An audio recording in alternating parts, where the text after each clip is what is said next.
Kereta api sedang bergerak laju.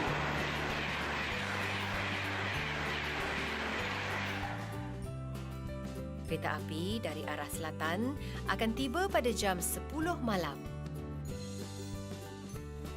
Kereta api sudah bergerak ke utara. Apakah yang adik-adik lihat dan dengar sebentar tadi? Ya, adik-adik dengar bunyi kereta api dan melihat ayat-ayat yang dipaparkan. Ayat-ayat tersebut memaparkan potret Malaysia dengan kehebatan negara dalam era pembangunan. Lihat ayat-ayat yang dipaparkan. Cuba adik-adik perhatikan dengan teliti.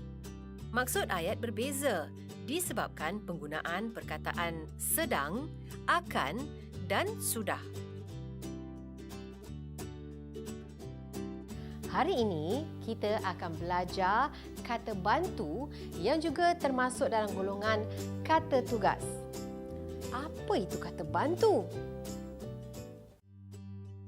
Kata bantu ialah perkataan yang hadir sebelum frasa atau prafrasa. Kata bantu membantu frasa kerja, frasa adjektif dan frasa sendi nama dengan menimbulkan makna tambahan dari aspek waktu dan ragam dalam binaan ayat. Terdapat dua jenis kata bantu dalam bahasa Melayu, iaitu kata bantu aspek, kata bantu ragam. Kak Kiki akan jelaskan dahulu tentang kata bantu aspek. Kata bantu aspek ialah perkataan yang digunakan bagi menimbulkan suasana perbezaan masa, iaitu Masa lampau, masa ini atau kini dan masa hadapan. Baiklah adik-adik, Kak Kiki harap adik-adik sudah pun mengenali kata bantu aspek. Kak Kiki akan teruskan secara lebih mendalam dengan contoh-contoh ayat untuk adik-adik memahami kata bantu yang dapat membezakan suasana ataupun masa. Masa lampau, perkataan yang digunakan untuk menjelaskan masa lampau ialah telah, sudah, pernah, baru. Ayat contoh, kami pernah melawat Sarawak. Pekebun itu telah pulang ke rumah. Nasihat gurunya sudah tersimpan dalam ingatan Saleh. Murid-murid itu baru bersarapan. Perkataan yang digunakan untuk menjelaskan masa ini atau kini ialah sedang, tengah, masih dan mula. Ayat contoh, keluarga saya sedang dalam perjalanan ke Kedah. Pemain bola sepak negara mula menjalani latihan intensif di Korea. Puan Siti tengah memasak di dapur. Mutu Sami masih menyiapkan kerja penulisannya.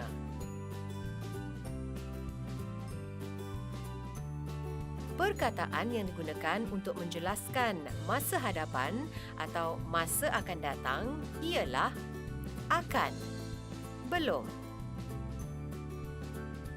Ayat contoh, pakaian itu belum berbasuh lagi. Pak Ali akan ke Kota Baru esok hari. Siva belum bersedia lagi untuk ditemu ramah. Mei akan bertemu saya petang ini. Adik-adik, Kak Kiki ingin jelaskan kepada adik-adik bahawa terdapat beberapa kekecualian penggunaan kata bantu dalam ayat. Kata bantu belum dan pernah dan kata bantu masih dan belum boleh hadir bersama-sama tanpa menjejaskan makna kata kerja dalam ayat. Sila lihat ayat contoh yang berikut ini. Belum dan pernah. Datuk saya belum pernah melawat ke Melaka. Masih dan belum.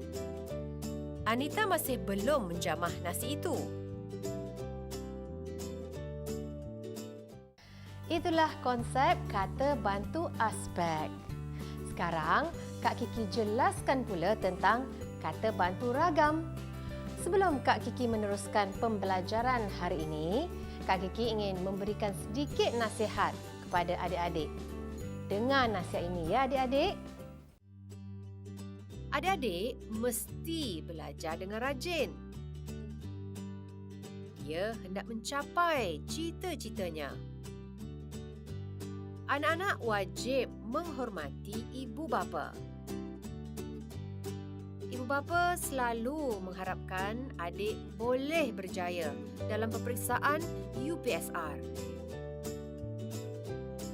Negara juga mahukan warga yang setia.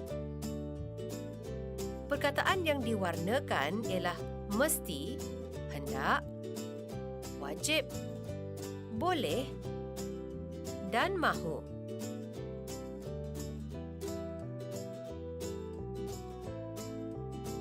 Kata bantu ragam ialah perkataan yang dapat menerangkan suasana ragam perasaan.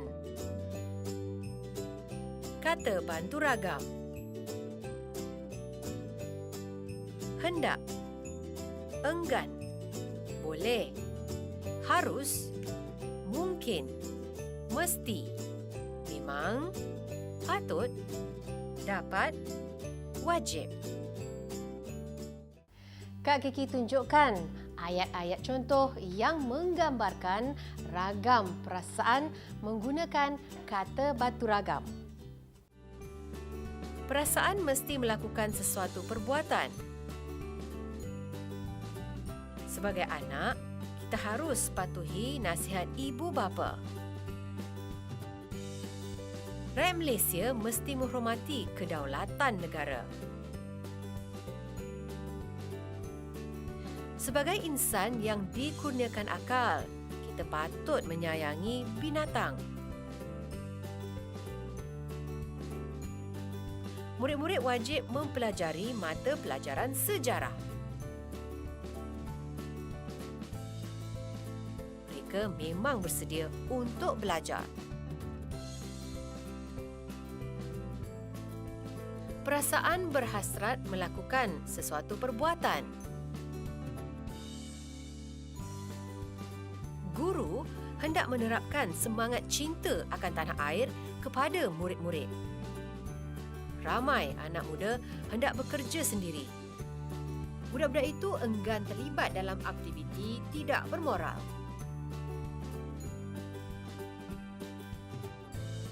Anda mungkin gagal jika malas berusaha. Perasaan berkeupayaan melakukan sesuatu perbuatan. Rakyat perlu bersatu supaya dapat hidup harmoni. Semua kaum dapat hidup harmoni dengan adanya sikap toleransi dan saling menghormati.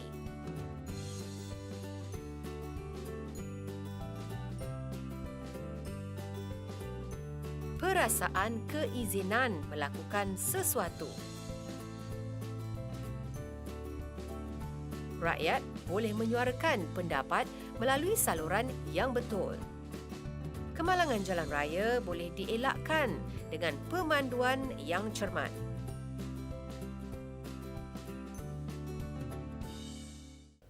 Sekarang, Kak Kiki hendak melihat kecekapan adik-adik menggunakan kata bantu dalam ayat. Adik-adik pilih kata bantu aspek dan kata bantu ragam yang sesuai untuk melengkapkan cerita.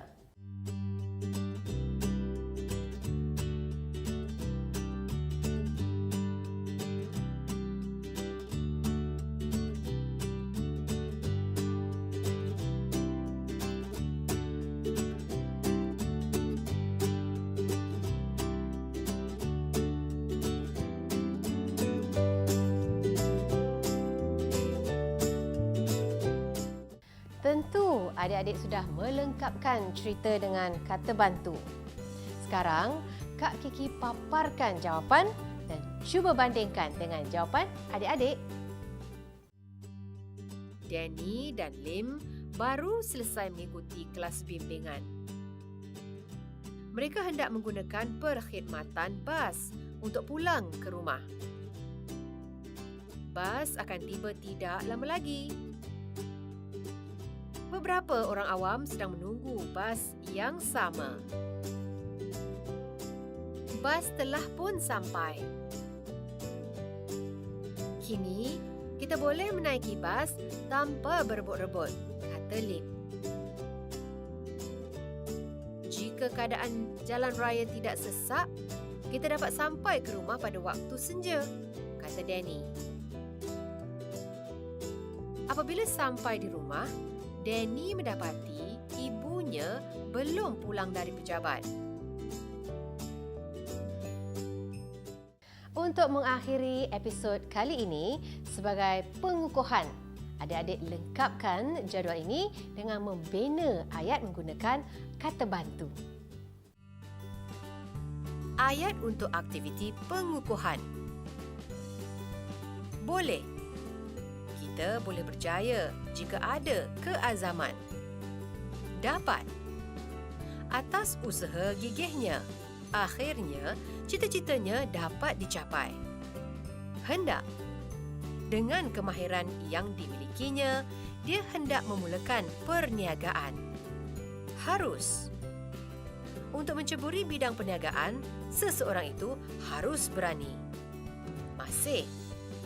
Mereka yang masih belajar sering membuat kesilapan. Wajib. Semua orang wajib menunaikan tanggungjawab yang sudah diamanahkan. Mungkin orang yang tidak menunaikan tanggungjawab mungkin berasa kesal pada masa akan datang. Mesti. Latihan ini mesti dibuat. Sekianlah saja perjumpaan kita kali ini.